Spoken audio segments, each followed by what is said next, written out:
Question number 13 solve करेंगे। Prove that for any two non empty sets A and B, A intersection B whole complement is equal to A complement union B complement. कि किसी भी दो non empty sets के लिए A और B के लिए हमने प्रूव करना है कि A intersection B whole complement is equal to A complement union B complement, ये इक्वल होता है। अब इसके लिए दो मेथड है, इसको हम ट्रुथ टेबल से भी सॉल्व कर सकते हैं। इसको मैं आपको दोनों मेथड से सॉल्व करवाऊंगी, फिर आपको जो इजी लगेगा आप वो वाला मेथड करने।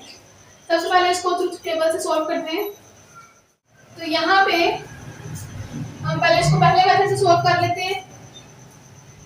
तो यहाँ पे जो A होगा उसको हम लेट कर लेते हैं कि वो P के इक्वल है और जो B है वो Q के इक्वल है। क्योंकि हम टेबल में P और Q यूज करते थे, तो यहाँ पे हम लेट कर लेते हैं कि जो A है वो P के इक्वल है और B Q के इक्वल है। अब यहाँ पे ये जो इंटरसेक्शन है ये एंड में चेंज हो जाएगा, यानी कि A इंटरसेक्शन B जो है वो किसके इक्वल होगा? P। A जो है उसकी जगह हम P यूज करेंगे, इंटरसेक्शन की जगह पे एंड यूज करेंगे और B की जगह पे Q यूज। उसके बाद ये जो हमारे पास कॉम्प्लीमेंट है, ये कॉम्प्लीमेंट जो है ये नेगेशन में चेंज हो जाएगा, यानी कि A intersection B whole complement किसके इक्वल होगा? Negation of P and Q के इक्वल होगा। उसके बाद ये वाली साइड कौन सी है? A complement union B complement, ये किसके इक्वल होगा? A की जगह पे हम क्या यूज करेंगे? P।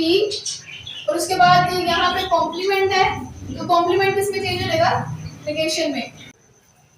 और ये जो यूनियन है इसकी जगह पे और यूज होगा, उसके बाद B की जगह पे Q यूज करेंगे और कॉम्प्लीमेंट की जगह पे यहाँ पे नेगेशन आ जाएगा।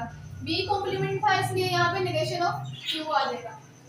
अब बजाय हम इसके कि हम इन दोनों को इक्वल प्रूफ करें, हम ट्रुथ टेबल के उसकी मदद से, ट्रुथ टेबल की मदद से हम इन दोनों को इक्वल प्रूफ कर देते हैं।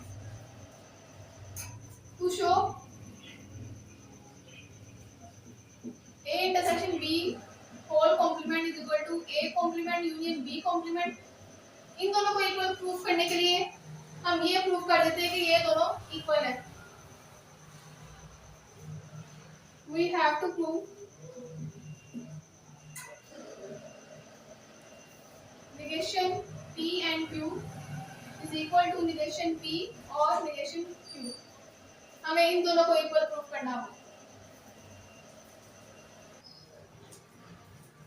तो इसके लिए इन दोनों को इक्वल प्रूफ करने के लिए हमें क्या क्या चाहिए? P, Q, उसके बाद negation P, negation Q, फिर P and Q। पहले P and Q फाइंड करना है, फिर उसका जो आंसर आएगा उस पे नेगेशन अप्लाई करना है। P and Q, और यहाँ पे हमारे पास नेगेशन P भी है और नेगेशन Q भी है, इन दोनों का और लेना है, नेगेशन P और नेगेशन Q। P और Q की वैल्यू कैसे निकालनी है आपने? पहले दोनों की ट्रू होगी, फिर P की फॉल्स, Q की ट्रू होगी, फिर P की ट्रू, Q की फॉल्स और फिर दोनों की फॉल्स। अब नेगेशन P कैसे फाइंड करना है आपने? जो P की वैल्यूज हैं उनको चेंज कर देंगे, अगर वो ट्रू होगी उसको फॉल्स में चेंज कर देंगे, अगर फॉल्स होगी तो उसको ट्रू में चेंज कर देंगे। ये ट्रू है, ये फॉल्स हो जाएगा, ये फॉल्स है, ये ट्रू हो जाएगा, ये ट्रू है, ये फॉल्स हो जाएगा, ये फॉल्स है, ये ट्रू हो जाएगा। अब उसके बाद हमें नेगेशन Q फाइंड करना है, तो इसकी भी ट्रुथ वैल्यू चेंज कर देंगे। ये ट्रू है, ये फॉल्स हो जाएगा, ये भी ट्रू है, फॉल्स, फॉल्स है तो ट्रू हो जाएगा, ये फॉल्स तो ये भी ट्रू हो जाएगा। अब हमने P एंड Q फाइंड करना है, P एंड Q, P और Q का एंड फाइंड करना है। और एंड कैसे अप्लाई करना है? एंड का आंसर तब भी ट्रू आएगा जब दोनों वैल्यूज ट्रू होंगी, अदरवाइज इसका आंसर फॉल्स आएगा। तो यहाँ पे P की भी ट्रुथ वैल्यू ट्रू है और Q की भी, तो ये दोनों ट्रू है तो इसका आंसर ट्रू आएगा। उसके अलावा एक भी वैल्यू ट्रू होगी तो आंसर फॉल्स ही आएगा। अब हमने क्या फाइंड करना है? P एंड Q का जो आंसर आया उस पे नेगेशन अप्लाई करना है। तो ये हमारे पास P एंड Q का आंसर है, इस पे हमने नेगेशन अप्लाई करना है। ये ट्रू है तो ये फॉल्स हो जाएगा, बाकी सारी फॉल्स है तो वो ट्रू हो जाएगी। उसके बाद हमें नेगेशन P और नेगेशन Q फाइंड करना है, यानी नेगेशन P और नेगेशन Q का और फाइंड करना है। और में आंसर कब ट्रू आएगा, जब दोनों ट्रू होंगी, यहाँ फिर उनमें से कोई एक भी ट्रू होगी तो आंसर ट्रू आएगा। फॉल्स सिर्फ तब आएगा जब दोनों वैल्यूज फॉल्स होंगी। यहाँ पे दोनों वैल्यूज फॉल्स है तो इसका आंसर फॉल्स आएगा। इसमें एक वैल्यू ट्रू हो गई है तो इसका आंसर ट्रू आएगा। इसमें भी एक वैल्यू ट्रू है तो इसका आंसर ट्रू आएगा। यहाँ पे दोनों वैल्यूज ट्रू है तो इसका आंसर ट्रू आएगा। अब negation of P and Q, इसका आंसर ये हमारे पास आया फॉल्स, ट्रू, ट्रू और ट्रू। और इसके अलावा नेगेशन P और नेगेशन Q का आंसर हमारे पास भी यही आया फॉल्स, ट्रू, ट्रू और ट्रू। दोनों का आंसर सेम आ गया है, इसका मतलब ये दोनों राइट हैंड साइड और लेफ्ट हैंड साइड इक्वल है। So negation P and Q is equal to negation P और negation Q।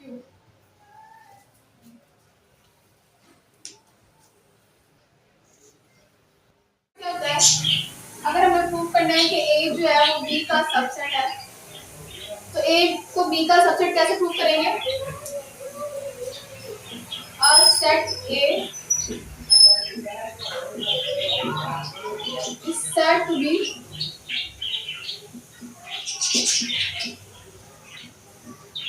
be the subset of the set B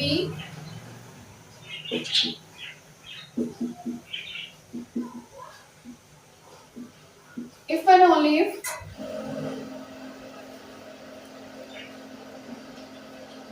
all the elements of A all the elements of the set A is also the element of set B।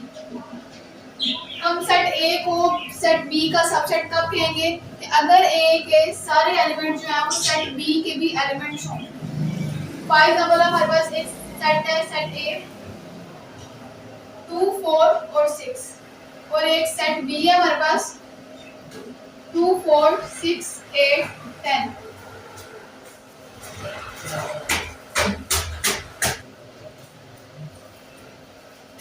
तो A जो है वो B का subset है, क्योंकि यहाँ पे जो A के तमाम एलिमेंट्स हैं वो सेट B से भी बिलोंग करते हैं। जैसे यहाँ पे जो सेट A का एलिमेंट है 2 वो सेट B से भी बिलोंग करता है। सेट A का एलिमेंट 4 जो है वो सेट B से बिलोंग करता है। उसके बाद 6 जो है सेट A का जो एलिमेंट 6 है वो भी सेट B के एलिमेंट है, यानी सेट B से बिलोंग करता है। और हमने सबसेट की डेफिनेशन क्या पढ़ी है कि कोई भी सेट जो है, फॉर एग्जांपल सेट A जो है वो सेट B का सबसेट कब होगा, अगर सेट A के तमाम एलिमेंट जो हैं वो सेट B में मौजूद हों। तो फिर हम कहेंगे कि जो A है सेट A जो है वो सेट B का सबसेट है, यानी छोटा सेट है उससे। B के अंदर A के तमाम एलिमेंट्स मौजूद हैं लेकिन ज्यादा एलिमेंट्स भी हैं, 8 और 10 ज्यादा एलिमेंट्स हैं। तो B बड़ा सेट है और A छोटा सेट है, तो इसलिए यहाँ पे A जो है वो B का सबसेट है। तो किसी भी सेट को दूसरे सेट का अगर हमें सबसेट प्रूव करना है तो हम प्रूव कर देंगे कि उस सेट के तमाम एलिमेंट जो है दूसरे सेट से बिलोंग करते हैं।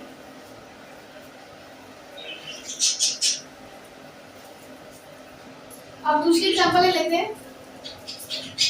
अगर यहाँ पे हमारे पास यहाँ पे 6 रख लेते हैं, यहाँ पे 6 ना हो तो क्या A B का सबसेट होगा?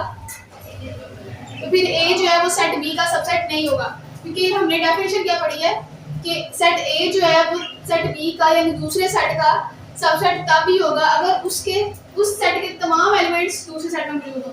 अब इस सेट के 3 एलिमेंट्स हैं तो यहाँ पे सिर्फ 2 एलिमेंट्स हैं, 6 यहाँ पे मौजूद नहीं है, तो इसका मतलब जो A है वो सेट B का सबसेट नहीं है। सेट A जो है वो सेट B का सबसेट तभी होगा अगर इसके तमाम एलिमेंट जो है वो सेट B में मौजूद हो। तो यहाँ पे 6 जो है वो सेट B से बिलोंग नहीं कर रहा, तो तो सेट ए सेट बी का सबसेट नहीं होगा। अगर ए बी का सबसेट होगा तो फिर हम ये वाली रिलेशन यूज करेंगे। अगर ए बी का सबसेट नहीं होगा तो फिर हम ये वाली रिलेशन यूज करेंगे, A is not the subset of B. Double inclusion and mutual inclusion method. अब दो सेट्स अगर हमारे पास हो, उनको इक्वल प्रूव करना हो तो उनको इक्वल हम कैसे प्रूव करेंगे? अगर हम उन दोनों सेट्स को एक दूसरे का सबसेट प्रूव कर दें तो ये प्रूव हो जाएगा कि वो दोनों सेट्स इक्वल हैं।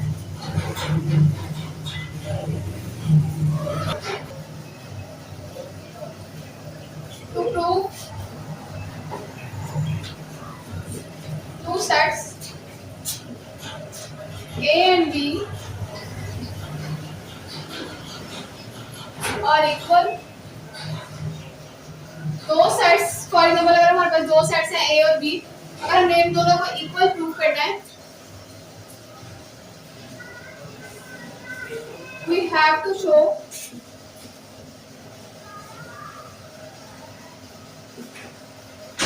that they are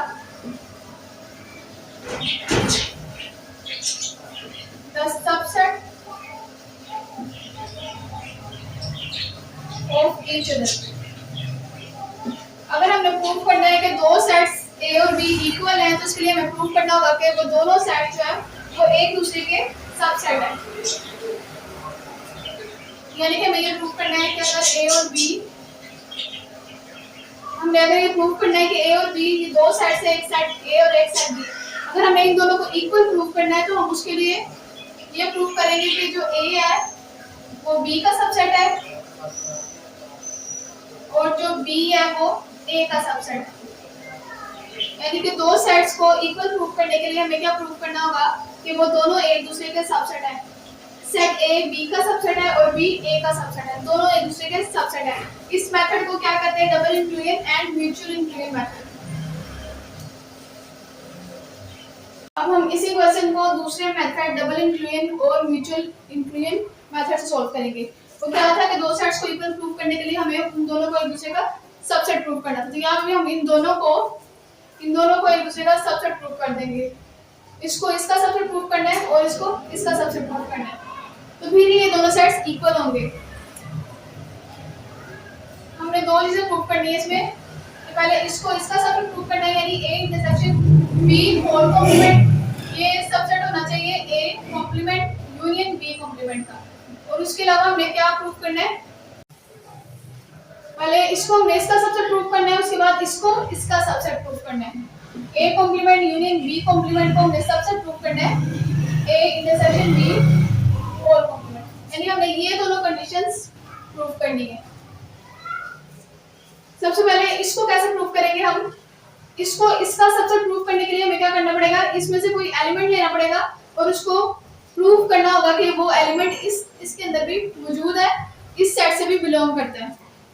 यहाँ से एक एलिमेंट लेंगे, अगर हम ये शो करवा दें कि वो एलिमेंट इस सेट से भी बिलोंग करता है तो ये प्रूव हो जाएगा कि ये वाला जो सेट है वो इस सेट का सबसेट है। तो लेट कर लेते हैं, लेट कोई एलिमेंट लेना है तो हम कोई भी एलिमेंट ले सकते हैं x y z। तो हम लेट कर लेते हैं let x belongs to A intersection B whole complement. Let कर लेते हैं कि जो x है वो A इंटरसेक्शन B कॉम्प्लीमेंट से बिलोंग करता है। अब x जो है वो A intersection B whole complement से बिलोंग करता है। तो अगर वो उसके कॉम्प्लीमेंट से बिलोंग करता है तो वो उस सेट से बिलोंग नहीं करता वो एलिमेंट। फॉर एग्जाम्पल अगर हमारे पास एक एलिमेंट है, हमारे पास एक सेट है 1 2 3 और हमारे पास यूनिवर्सल सेट U है हमारे पास 1 2 3 4 5। सेट A क्या है हमारे पास 1 2 3। अब अगर हम A कॉम्प्लीमेंट फाइंड करें तो A कॉम्प्लीमेंट कैसे आएगा? A कॉम्प्लीमेंट किसके इक्वल होता है?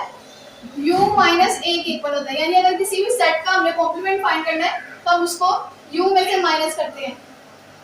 तो यहाँ पे हम A को U में से माइनस कर देंगे। U की वैल्यू क्या है? 1 2 3 4 5 माइनस A की वैल्यू है हमारे पास 1 2 3। अब माइनस कैसे करना है हमने, पहले सेट के वो एलिमेंट जो दूसरे सेट में मौजूद होंगे वो हमने नहीं लिखने। अब पहले ये 1 है तो 1 दूसरे सेट में मौजूद है तो 1 को नहीं लिखना। उसके बाद 2 दूसरे सेट में मौजूद है 2 भी नहीं लिखेंगे। 3 दूसरे सेट में मौजूद है तो 3 भी नहीं आएगा। उसके बाद 4 दूसरे सेट में नहीं मौजूद तो उसको लिखेंगे। उसके बाद 5 को देखेंगे तो 5 भी दूसरे सेट में मौजूद नहीं है तो 5 आएगा। अब ए कॉम्प्लीमेंट हमारे पास क्या आ गया, 4 और 5। अब यहाँ पे अगर हम देखें तो 4 जो है वो 4 ए कॉम्प्लीमेंट से बिलोंग करता है, लेकिन 4 जो है वो ए से बिलोंग नहीं करता। तो कोई ऐसा एलिमेंट जो किसी सेट के कॉम्प्लीमेंट से बिलोंग करता है, जिसका मतलब है कि वो एलिमेंट जो है उस सेट से बिलोंग नहीं करता। तो यहाँ पे x जो है वो a इंटरसेक्शन b के कॉम्प्लीमेंट से बिलोंग कर रहा है, जिसका मतलब है कि x जो है वो a इंटरसेक्शन b से बिलोंग नहीं करता, क्योंकि ये इस पूरे सेट के कॉम्प्लीमेंट से बिलोंग कर रहा है। इसका मतलब ये इस सेट से बिलोंग नहीं करता।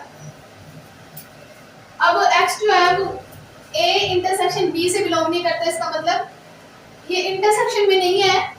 और इंटरसेक्शन में कौन सी वैल्यू होती है, जो दोनों सेट्स में मौजूद होती है।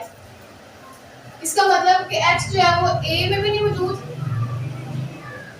और x b से भी बिलोंग नहीं करता। x a से बिलोंग भी नहीं करता और x b से बिलोंग भी नहीं करता। अब x जो है वो a से बिलोंग नहीं करता।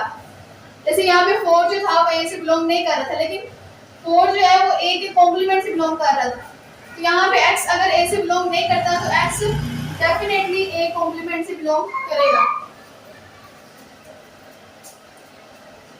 उसके बाद यहाँ पे भी x जो है वो b से बिलोंग नहीं करता, लेकिन x जो है वो b के कॉम्प्लीमेंट से बिलोंग करेगा। अब x जो है वो a कॉम्प्लीमेंट से बिलोंग करता है और x b कॉम्प्लीमेंट से बिलोंग करता है, तो इन दोनों के यूनियन में भी मौजूद होगा। तो इसका मतलब x बिलोंग करता है a complement union b complement से। अगर x a में है, a कॉम्प्लीमेंट में है और x b कॉम्प्लीमेंट में मौजूद है, तो इनके यूनियन में भी मौजूद होगा। अब हमने एक एलिमेंट यहाँ से लिया था a intersection b whole complement से, तो हमने इसको प्रूव कर दिया कि वो a complement union b complement से बिलोंग करता है। इसका क्या मतलब है कि ये जो सेट है वो इस सेट का सबसेट है। सो a intersection b whole complement is the subset of a complement union b complement। इसको इक्वेशन 1 का नाम दे देंगे। अब एक इक्वेशन एक कंडीशन तो हमने प्रूव कर दी है। अब हम दूसरी अगर कंडीशन प्रूव कर देंगे तो इसका मतलब क्या होगा, ये दोनों सेट इक्वल है। अब हमने ये कंडीशन प्रूव करनी है, तो इसको कैसे इसका सबसेट प्रूव करना है। अगर हम यहाँ से कोई एलिमेंट लें और उसको प्रूव कर दें कि वो इस सेट से बिलोंग करता है, तो फिर ही ये प्रूव होगा कि ये जो सेट है वो इस सेट का सबसेट है। तो हम कोई एलिमेंट ले लेते हैं, यहाँ पे हमने x लिया था तो यहाँ पे हम y ले लेते हैं। Let y belongs to a complement union b complement. अब y जो है वो a कॉम्प्लीमेंट और b कॉम्प्लीमेंट से बिलोंग करता है। तो इसका मतलब है कि y जो है वो a कॉम्प्लीमेंट से बिलोंग करता है या फिर y b कॉम्प्लीमेंट से बिलोंग करता है, क्योंकि यूनियन में वो एलिमेंट भी आ जाते हैं जो सिर्फ एक सेट में मौजूद होते हैं। अब हमें नहीं पता कि y जो है वो a कॉम्प्लीमेंट में है या फिर y b कॉम्प्लीमेंट में मौजूद है, क्योंकि अगर एक भी सेट में होगा, अगर y a कॉम्प्लीमेंट में है तो यूनियन लेंगे हम a और b का, a कॉम्प्लीमेंट और b कॉम्प्लीमेंट का, तो कुल इनके यूनियन में जरूर आएगा। इसलिए y a कॉम्प्लीमेंट से बिलोंग करता है या फिर y b कॉम्प्लीमेंट से बिलोंग करता है। अब y जो है वो a कॉम्प्लीमेंट से बिलोंग करता है, इसका मतलब y a से बिलोंग नहीं करता।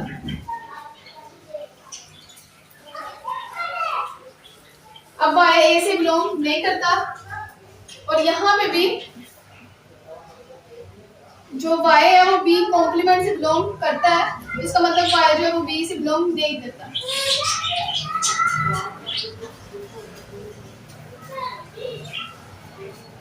अब y जो है वो a से बिलोंग भी नहीं करता और y b से भी बिलोंग नहीं करता। तो इसका मतलब y जो है वो a इंटरसेक्शन b से भी बिलोंग नहीं करता, क्योंकि इंटरसेक्शन में वो वाले एलिमेंट्स होते हैं जो दोनों में मौजूद हो, दोनों सेट्स में। तो यहाँ पे जो y है वो सेट a में भी नहीं है और सेट b में भी नहीं है, तो इनके इंटरसेक्शन में भी नहीं होगा। अब y जो है वो a इंटरसेक्शन b से बिलोंग नहीं करता, लेकिन इसके कॉम्प्लीमेंट से बिलोंग करेगा। तो y जो है वो बिलोंग करता है a इंटरसेक्शन b कॉम्प्लीमेंट से, क्योंकि यहाँ पे हमने देखा था कि अगर कोई एलिमेंट जो है वो सेट से बिलोंग नहीं करता, तो लेकिन वो एलिमेंट जो है वो उसके कॉम्प्लीमेंट से जरूर बिलोंग करेगा। अब यहाँ से हमने एक एलिमेंट लिया था और हमने प्रूव कर दिया कि वो एलिमेंट जो है वो इस सेट से भी बिलोंग करता है, तो इसका क्या मतलब है कि ये जो सेट है वो इस सेट का सबसेट है। सो A complement union B complement is the subset of A intersection B whole complement. इसको क्वेश्चन 2 का नाम दे देते हैं। अब ये दोनों एक दूसरे का सबसेट हमने प्रूव कर दिया कि दोनों एक दूसरे का सबसेट है। अगर कोई दो सेट एक दूसरे का सबसेट हो तो इसका क्या मतलब होता है कि वो दोनों सेट्स इक्वल हैं। So from 1 and 2